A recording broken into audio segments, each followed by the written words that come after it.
We start this Sunday at 10 o'clock with breaking news. A massive wildfire burning dangerously close to the city of Flagstaff. Thanks so much for joining us tonight here on 12 News. I'm Jonathan McCall. Rachel enjoying the night off. The pipeline fire sparked this morning, and tonight flames have already scorched thousands of acres. Here's the very latest for you tonight. That fire starting 6 miles north of Flagstaff this morning with a large plume of smoke. At last check, flames have charred anywhere from 4,000 to 5,000 acres and have been pushed by more than 15 miles of strong winds. Tonight, a man has been arrested and is now facing federal charges in connection with the fire. Nearly 300 firefighters are on the ground tonight, not only battling the flames, but also the hot and windy conditions, which are pushing those flames east. A shelter has also now been set up at Sinawa Middle School for folks who have now been forced to evacuate.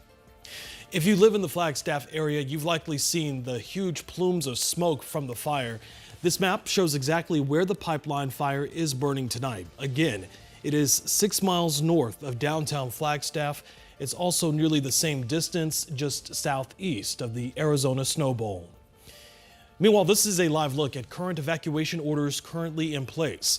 Evacuation go orders, which are those in green, are in effect for areas around Schultz Pass Road, the Arizona Snow Bowl, as well as Timberline. Set status, which is the yellow, is in place for folks in Mount Eldon Lookout and Estates and Donning Park. Right now, a stretch of US 89 is shut down in both directions in that area over fears that the flames could jump the highway. Meanwhile, take a look at this. This is video from Dina, who is driving through downtown Flagstaff, watching those large plumes of smoke cover the city. And Heitland took this video showing the huge plumes of smoke coming through Schultz Pass. She says she lives on Townsend-Winona Road near the 89.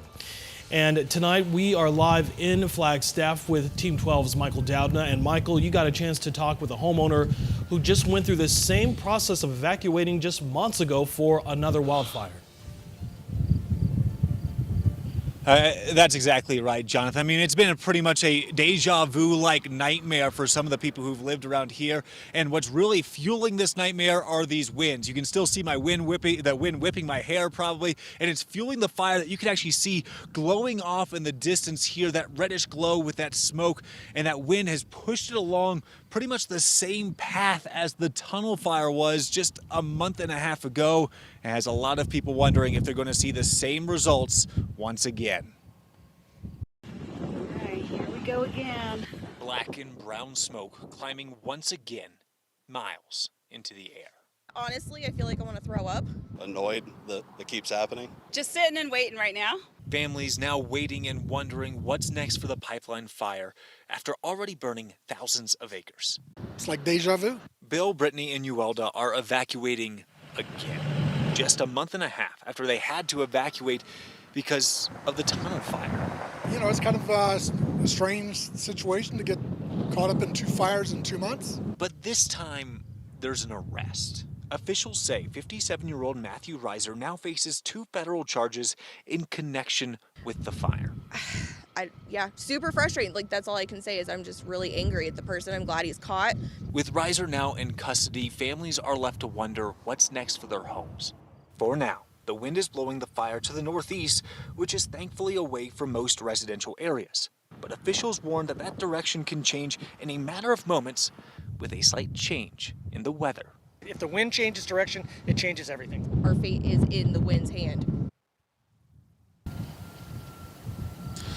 Now, there are hundreds of firefighters that are out here trying to make sure they contain the fire as much as possible. And that includes aircraft, helicopters, and hotshot crews. And we expect that number to grow in coming days as a Type 2 team will expect to start arriving tomorrow. And with it, of course, more personnel and likely more aircraft and supplies as well to help try to contain this fire, even though it has burned over 4,000 acres so far. We're live in Flagstaff. Michael Doudna, 12 News.